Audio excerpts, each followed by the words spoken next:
Welcome back to my channel Camp Bossdar. Please subscribe, like and share, hit notification bell for my new video updates para sa Social Security System, SSS, pensioners sa Pilipinas. Narito ang mahahalagang impormasyon ukol sa 13th month pension benefit ng 2025.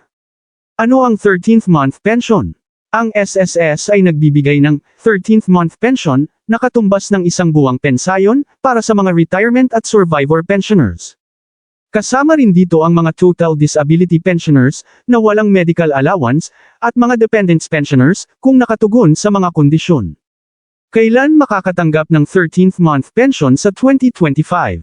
Base sa nakaraang release ng SSS para sa 2024, sinabing inilabas ang 13th month at December pension bilang pre-Christmas gift, kung saan ang unang batch ay noong ika-29 ng Nobyembre para sa mga contingency date 1 hanggang 15 at ang ikalawang batch noong ika-4 ng Disyembre para sa mga contingency date 16 hanggang 31.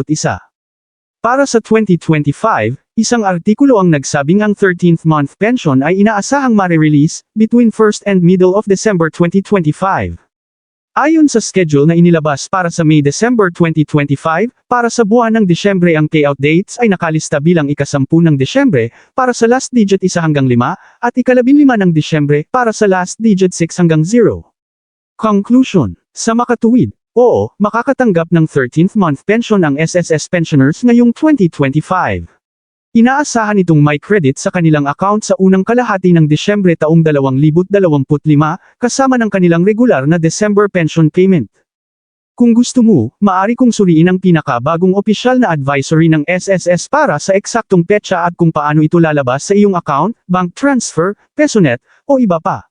Gusto mo ba iyon? At sana naibigan nyo ang aking video. Please subscribe, like and share for my new video updates. Thank you.